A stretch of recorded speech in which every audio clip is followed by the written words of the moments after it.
যে ওদেরকে দেখাই দিছি, ওদের কাছ থেকে একটুখানি দেখে নিন, জাস্ট অল্প একটু কাজ, ঠিক আছে? তত বেশি একটা না, আমাদের সেকেন্ড কাজটাই হচ্ছে বেশি গুরুত্বপূর্ণ। দেখেন সেকেন্ডটাতে কি বলছে, open a new document in raster base graphic design. যেহেতু আমাদের রাস্টার বেস গ্রাফিক ডিজাইন বলছে, তার মানে কি আমাদের ফটোশপে কাজ করার জন্য বলা হয়েছে। তারপর নেম দ্য ডকুমেন্ট মেনকিউ মোকআপ, ডকুমেন্টের নাম বলতে কি নাম দিতে বলছে মেনকিউ মোকআপ নামে, হ্যাঁ। এবং সেখানে একটা আর্টবোর্ড দিতে বলছে। আর্টবোর্ড কীভাবে নেয়, কী কারণে নেয় সেটা আমরা সবাই জানি। আর্টবোর্ডটা নিলাম নির্দিষ্ট সাইজে এবং কালার থাকবে কি 8GB। এবং ক্রিয়েট মার্জিন, মানে 35 পিক্সেলের একটা মার্জিন তৈরি করতে বলছে। তারপর use background mockup the like sample, যে ইমেজটা দেওয়া হবে সেই ইমেজটা কি মোকআপ হিসেবে ব্যাকগ্রাউন্ড সেভ করতে হবে। এবং the use the final PNG output before, মানে ক্রিয়েট সোপা, মানে এর আগে যে আমি সোপার একটা ফাইনাল পিএনজি ক্রিয়েট করছি সেটা ব্যবহার করার জন্য বলা হয়েছে। এরপর use necessary tool to adjust the সোপা, মানে এই অন্যান্য টুল, যে টুলটা দরকার সেই টুল মানে হচ্ছে যে ব্যবহার করে আমার সোপাটা কি হচ্ছে room for the look goods, ভালো দেখানোর জন্য সেট করতে বলা হয়েছে। এরপর কি use drop shadow set it to the lighting, drop shadow ব্যবহার করতে বলছে। আর কি লাইটিং দেখানোর জন্য বলা হয়েছে। তারপরে in the top side sofa title text, এই যে সোফার একদম উপরে যে টাইটেল টেক্সটটা দেওয়া আছে এটা ক্রিয়েট করার জন্য বলা হয়েছে। এবং এটার কি ড্রপ শ্যাডো দেওয়ার জন্য বলা হয়েছে। এবং পুরোটাই রিভাইজ করে তারপরে কি এটা ফাইনালি পিএনজি জেপিজি এবং পিএনজি মোডে সেভ করার জন্য বলা হয়েছে, ঠিক আছে? তাহলে প্রশ্নটা মোটামুটি বুঝছি। এখন আমরা কাজ কীভাবে করবো দেখি। এটা তো আমাদের আগে কাজ, চাইলে হ্যাঁ এটা তো আমাদের আগে কাজ, চাইলে আমরা ক্লোজ করে দিতে পারি অথবা রাখতেও পারি, কোনো সমস্যা নেই। এখন আমাদের নতুন কাজ, সেটার জন্য যেহেতু আর্টবোর্ড নেওয়ার জন্য বলছি, তাহলে তো আর আমি ওখানে কাজ করবো না, তাহলে কোথায় কাজ করবো? নিউতে। তাহলে নিউ দিলাম।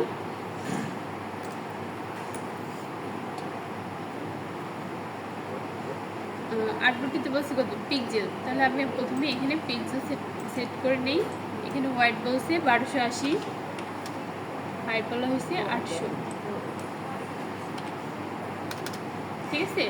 এবার রেজুলেশন 72, এখানে পিক্সেল সেট রইলো। এবং কালার কি 8GB কালার, 8 বিট থাকবে।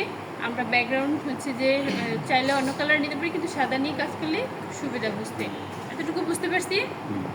এই যে ক্রিয়েট, তাহলে আমার নির্দিষ্টভাবে কি আর্টবোর্ড চলে আসছে। এখানে একটা নতুন অপশন, সেটা হচ্ছে কি ক্রিয়েট মার্জিন 35 পিক্সেলের কি একটা মার্জিন তৈরি করতে বলছি ইনসাইড দ্য ব্যানার। আমি যে ব্যানারটা করবো সেটার কি ভিতরে একটা 35 পিক্সেলের মার্জিন সেট করবো। সেটা কীভাবে সেট করবো সেটা করার জন্য এখানে আমি যেটা নিচ্ছি সেটা কি ব্যাকগ্রাউন্ড। এর আগে আমরা কন্ট্রোল জে দিয়ে দেখেছি যে নতুন লেয়ার নেওয়া যায়। তাহলে প্রথমে একটা আমি নতুন লেয়ার সিলেক্ট করে নেব, কন্ট্রোল জে আসছে লেয়ার 1 নামে। এখন এই ব্যাকগ্রাউন্ড সিলেক্টে কখনই আমরা কাজ করবো না, তাহলে হচ্ছে কাজ ডিভাইডেড করা যায় না, মানে কাজ আমি সিলেকশনও করতে পারবো না, সরাতে পারবো না, বা ওটার ভিতর এডিটিংও করতে পারবো না। আমি প্রত্যেকটা কাজের জন্য প্রত্যেকটা কি নতুন লেয়ার ক্রিয়েট করে কাজ করবে। এখান থেকে এই যে প্লাসে ক্লিক করলেও কি আবার নতুন লেয়ার তৈরি হবে, অথবা হচ্ছে কন্ট্রোল জে দিলেও কি নতুন লেয়ার ক্রিয়েট হবে। এখন এই নতুন লেয়ার ক্রিয়েটের পরে যেন আমার এই লেয়ারটার ডিসপ্লে থাকে, ঠিক আছে? এটার জন্য আমি এখানে একটা কালার সেট করে নিই, হালকা একটা কালার দিয়ে দিলাম। যদি না আসে কন্ট্রোল ব্যাক স্পেস অল্টার দিই, তাহলে আমার এই কালারটা আসছে না, আর বোঝার জন্য অন্য একটা কালার দিই।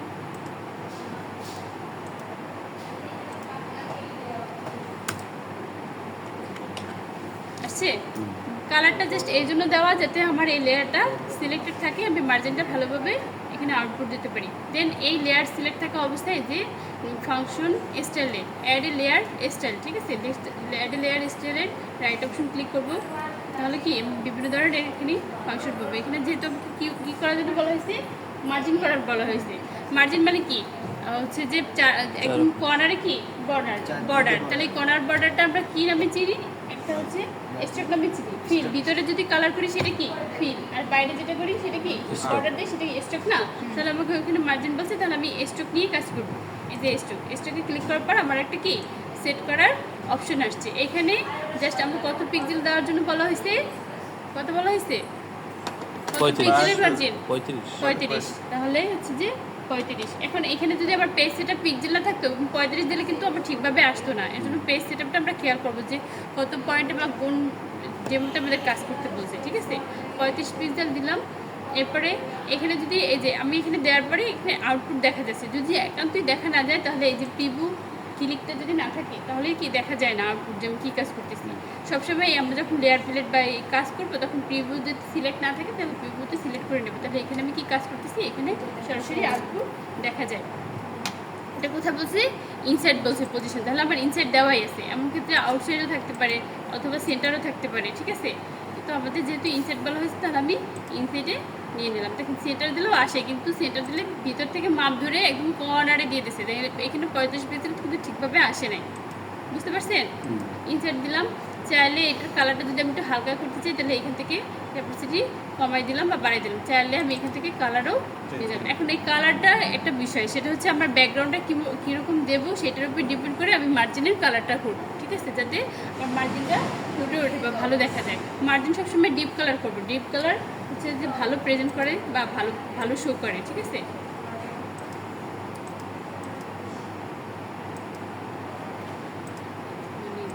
গাঢ় কালার নেই, বুঝতে পারছি এতটুকু?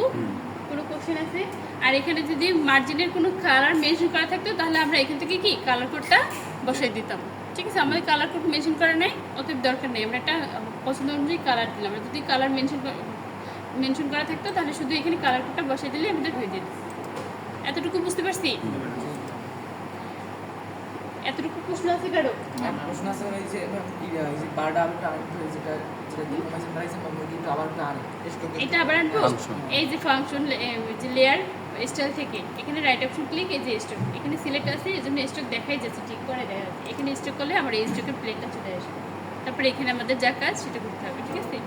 এরপরে দেখেন এখানে আমি লেয়ার, প্রথমে ছিল কি লেয়ার, সেখানে একটা কালার, এরপর কি করছি আমি এই যে স্টক কালার করছি, এই জন্য ইফেক্ট এবং স্টক নামে দুটো অপশন এমনিতেই ক্রিয়েট হয়ে গেছে। এখন এইগুলো কিন্তু সব আলাদা আলাদা।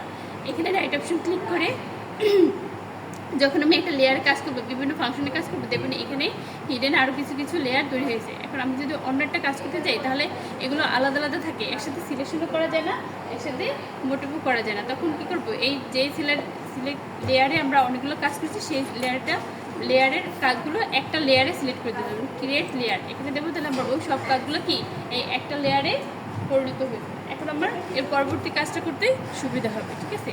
এর পরবর্তী কাজ ছিল কি, আমার যে পিকচারটা দেওয়া থাকবে সেটা ব্যাকগ্রাউন্ড হিসেবে আগে আমরা করতাম কি ওপেন থেকে পিকচার ওপেন করতাম না, এখন এখানে ওপেন থেকে যদি আমার পিকচার কোথায় আছে, ডেস্কটপ সুপার ডিজাইন, এই যে এখান থেকে যদি আমি করে একটা পিকচার ওপেন করি তাহলে এই পিকচারটা কিন্তু আমার আলাদা একটা পেজে চলে গেছে, সেইখানে এটা কিন্তু আমার এই যে ডিসপ্লেতে আসে নাই, কিন্তু আমার তো ব্যাকগ্রাউন্ড রিমুভ করার জন্য এখানে আনা দরকার। তাহলে আমি এখানে ফাইল প্লেস ইমবেডেড, যখন আমি ফাইলের ভিতরে ছবিটা সেট করবো তখন কি প্লেস ইমবেডেড দেবো, কী দেবো প্লেস ইমবেডেড, এখানে সিলেক্ট করবো, তাহলে কি আমার ভিতরের ছবি কোথায় আছে সেখানে নিয়ে গেছে, এখানে খুঁজে না পেলে যে এই ফোল্ডারে ছবি আছে সেটা সিলেক্ট করে ওইখানে যাবো। এখন আমরা এই সোফার তো দরকার নেই, আমার একটা কী দরকার, ব্যাকগ্রাউন্ড দরকার, তাহলে আমি এই ব্যাকগ্রাউন্ডটা নিতে পারি বা এইটা যে কোনো একটা কাজের সুবিধা থেকে নিয়ে নিলাম, যেহেতু নীল দিছি তাহলে আমি সাদাটা নিই, দেখতে ভালো দেখা যাবে। আসছে? এরপর দেখেন এখন এইটা ছবিটা কি উপরে চলে আসছে না, এই যে উপরে চলে আসছেন, এই যে এটা ডিসপ্লে করলে কি আমার মার্জিনটা দেখা যেতেছে, তার মানে কি লেয়ারের পরে আমার ছবিটা সিলেক্ট হয়েছে। যদি একান্ত কোনোভাবে এটা দেওয়ার পরে মার্জিন আমার না দেখা যায়, শুধু ছবিটাই উপরে চলে আসে, তাহলে জাস্ট আমি হচ্ছে যে লেয়ারটা একটু এই যে নিচে নামাই দেবো, এভাবে নামাই দেবো। দেখেন এটা কিন্তু পিছনে চলে গেছে। যদি ওইভাবে মার্জিনটা দেখা না দিত, শুধু ইমেজটা দেখা দিত, তাহলে আমি নিচে লেয়ারটা একটু সেট করে দিতাম, কিন্তু লেয়ারটা আমার আগে থেকে কি সেট আছে, এর জন্য আর দরকার নেই, আমি জাস্ট শুধু ছবি কিন্তু আমার বাইরেও যেতেছে, তাতেও কিন্তু কোনো সমস্যা নেই, আমার কিন্তু মার্জিন পর্যন্ত সেট হচ্ছে। জাস্ট একটু ভালোভাবে দেখা যায়, এতটুকু বুঝতে পারছি। এরপরে পয়েন্ট আছে যে আমাদের যে সোফা দেওয়া হয়েছে সেই সোফার যে পিএনজি করছি সেটা চাইলে আমি এখান থেকে ফাইল এই যে ওপেন থেকে পিএনজি কোথায় সেভ করছি, ডেস্কটপ জব 3, এই যে পিএনজি এটা ওপেন করলাম, যে আসছে না, আমার কাজ কোথায় এখানে, আমার ব্যাকগ্রাউন্ডের ছবিটা কিন্তু একভাবে আনছি, আর সুপার পিএনজি আনার জন্য কি জাস্ট ওপেন করছি, ঠিক আছে, অনেকগুলো হয়ে গেছে, এটা কাইটে দিই, জাস্ট এইটা এখানে স্ক্রল করে ধরে এখানে এনে ছেড়ে দেবো, ঠিক আছে। আমরা মাউস কিন্তু আগে ছাড়বো না, জাস্ট এখানে এনে ছেড়ে দেবো, আসছে। এখন এটা হচ্ছে যে আমাদের প্রয়োজন অনুযায়ী বিভিন্ন টুল ব্যবহার করে এটা সেট করে নেব। এমনভাবে সেট করবো যেন বোঝাই যায় যে আমার এটা ডিসপ্লে আছে। দেখেন এইতে যদি এত এদিকে আগে দিই তাহলে তো হচ্ছে না, যদি বেশি উপরে দিই তাহলে বুঝবে কি দেয়ালের বড় উপরে বানাইলেও বসে রয়েছে। ঠিক আছে, জাস্ট যতটুকু চোখে লাগে দেখতে ওইভাবে ডিসপ্লে করে বসিয়ে দেবো। এই যদি না একটু ছোটো করে দিই, অবশ্যই যখন বড় ছোট করবো তখন আমরা শিপ ধরে নেব, তাহলে হচ্ছে যে আমাদের মেজারমেন্ট ঠিক থাকবে। বুঝছি না কাছাকাছি। এইখানে বসানোর পরও অবশ্যই এই যে পেজগুলো একটু বড় করে ছোট করে দেখবো যে আসলে ঠিকঠাক মতো বসছে কিনা। দূর থেকে ছবিটা দেখলে বা ইমেজ করার পরে এটা মানে যে সোফা বসাইছি সেটাই ভালোভাবে বোঝা যায় কিনা, এভাবে একটু দেখে নেব। ঠিক আছে, কাজের সুবিধা তো বড় করে নেবো।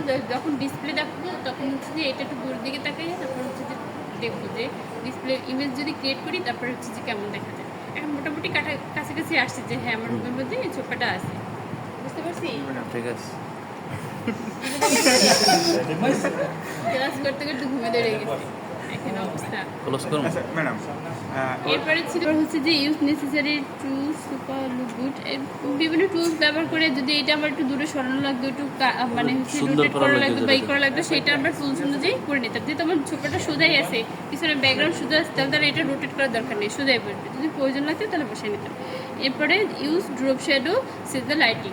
লাইটিং ইউজ করে কি ড্রপ শ্যাডো ব্যবহার করতে বলছে। এখন এই ড্রপ শ্যাডো হচ্ছে যে জাস্ট আমি এটা সিলেক্ট করব, যে এই যে লেয়ারে থাকবো এখানে রাইট অপশন ক্লিক করবো, হচ্ছে লেয়ার স্টাইলে রাইট অপশন ক্লিক করলে কি আমার ড্রপ শ্যাডো নামে একটা অপশনই চলে আসছে। এটাতে ক্লিক করবো, যদি প্রিভিউ দেওয়া না থাকলে প্রিভিউ সিলেক্ট করে নেব। এখানে এই যে ডিস্টেন্স, স্পিড, সাইজ, আচ্ছা অ্যাঙ্গেল, ঠিক আছে, এটা আমি একটু বাড়াই কমাই নিয়ে দেখবো যে আমার কতটুকু দিলে ওইটার ছায়াটা দেখা যায়। কখন কি এতখানি ছায়া হয় সুপার। যদি আমার বাম দিক থেকে লাইটিং ধরি তাহলে কি আমার ছায়াটা ডান দিক থেকে যাবে। তাহলে আমি ওইভাবে মেনটেন করে এখান থেকে চোখে দেখতে যেন সুন্দর লাগে বা বোঝা যায় যে অ্যাকচুয়ালি এটার একটা শ্যাডো পড়ছে। বুঝতে পারছি?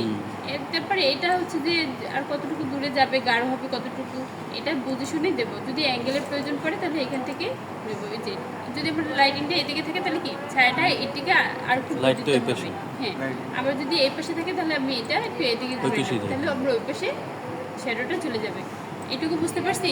তাহলে শ্যাডোটা আমাদের মতো করে যেন চোখে ডিসপ্লেতে অ্যাকচুয়াল মানে যে দেখা যায় সেভাবে এখান থেকে ফাংশন চেঞ্জ করে এটা করে নেব। এখানে আর কিছু বোঝার আছে? এরপরে ওইখানে উপরে যে লেখাটা আছে সেই লেখাটা লিখতে বলছি এবং সেইটার একটা ড্রপ শ্যাডো দিতে বলছে। ঠিক আছে, তাহলে টেক্সট কোথা থেকে লিখবো? এই যে টেক্সট দিয়ে দিলে তো এখানে লেখা কি ছিল ক্রিয়েট। এখন এইখানে এই যে লেখার পর অনেক সময় অ্যাঙ্কর পয়েন্টগুলো দেখা যায় না। অ্যাঙ্কর পয়েন্টগুলো দেখা না যায়, আমরা উপরের দিকে খেয়াল করবো যে শো ট্রান্সফার কন্ট্রোল, এটা যদি অফ থাকে তাহলে কি আমরা অ্যাঙ্কর পয়েন্টগুলো দেখা যায় না। তখন আমরা মুভ করতে পারি কিন্তু বড় ছোট করার দরকার পড়লে কিন্তু আর করতে পারি না। তাহলে শো ট্রান্সফার কন্ট্রোলে ক্লিক করলে কি আমার বড় ছোট করার অপশনগুলো দেখা যাবে। তাহলে হচ্ছে যে আমি এটা বড় করে নিলাম। ক্রিয়েটিং টেক্সট কালারটা চেঞ্জ করে নেব অনেক পরে।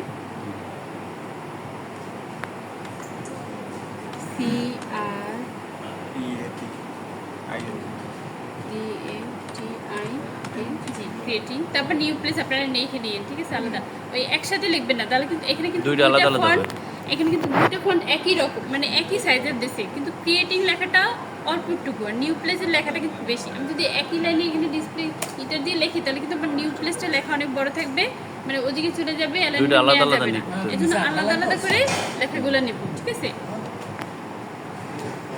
লেখার লাইন তো সমান হবে। লাইন একসাথে লাইন লিখলে সমান হবে না, আলাদা লিখলে একসাথে করলে আর হবে না। বড় করে দিবেন আর এটা প্রয়োজন একটু ছোট করে দিয়ে দুইটা আলাদা alignment আলাদা। সমান করে দিবেন।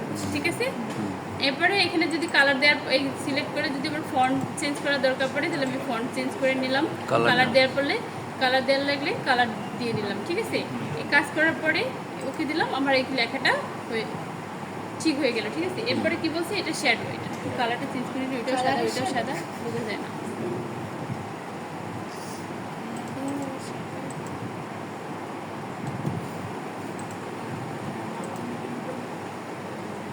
কালার চেঞ্জ করতে কিভাবে? ঘুমাইলে দেখো যাবো, ঘুমাই আর কাটে কোনো দাগ দাও এই দাগ খাবো আমার মনে এই জিনিস আরো এই দেখবা মুখে কোনো কথা নাই, কথা হবে হাতে। একলে এটা খাবো আমার বুম টুম করতে যাবে জানি কি বুঝু শব্দ হুজুর সাবধান কই অংশু এই যে লেখার এখানে সিলেক্ট করে এই যে লেখা আমার কোথায় আছে, এই লেয়ারে আছে। এই যে টেক্সট ক্রিয়েটিং এই লেয়ার সিলেক্ট করে দেন এখানে আমি যেখানে কাজ করব সেই লেয়ার জন্য সিলেক্ট থাকে। এখন আমি কাজ করব হচ্ছে যে টেক্সটে, কিন্তু আমার যদি সোফার লেয়ার ক্লিক থাকে আমি সারাদিন এখানেও ই করলে আমার এখানেই কাজ হবে, আমার এখানে কখনো কাজ হবে না, ঠিক আছে? তাহলে হচ্ছে আমি টেক্সট সিলেক্ট করলাম, দেন যে লেয়ার স্টাইল বসাবে এখানে স্টাইল সিলেক্ট করলাম, দেন এখানে কি আছে ওখানে আমার কি ড্রপ শ্যাডো ইউজ করার জন্য বলছে। তাহলে রাইট অপশন ক্লিক করলাম, ড্রপ শ্যাডো, তারপর হচ্ছে এখান থেকে এই যে ড্রপ শ্যাডো চলে আসছে। আমি যে আগে ফাংশনটা করছি, আগে যতটুকু সেট করছি সেটাই কি অটোমেটিকলি চলে আসছে। এখন এটা একদম বেশি ভাষা দেখা যায়, প্রয়োজনে আমি এটা একটু কমাই নিই। ঠিক আছে? হ্যাঁ? তোমার কিন্তু পিছনে শ্যাডোটা তেমন ভালো সে পিছনে শ্যাডোটা ওই যে সহিজেরা হালকাই বাজে। থাকবে, যে এটা লাইটিং সামনে থেকে লাইটিং করলে যেন একটা ছায়া ছায়া দেখা যায় এরকম। বুঝতে পারছি এতটুকু, এই টোটাল কাজ এতটুকুই, ঠিক আছে? কিন্তু টোটাল কাজ শেষ। এই লেয়ারগুলো যেন এখানে এইভাবে থাকে। এরপরে হচ্ছে যে আমরা ওই আগের একই নিয়মে এটা হচ্ছে যে এক্সপোর্ট করবো পিএনজিতে, জেপিজিতে বলে জেপিজিতে, পিডিএফ বলে পিডিএফ, আর হচ্ছে যে এই পিএইচডি মোডে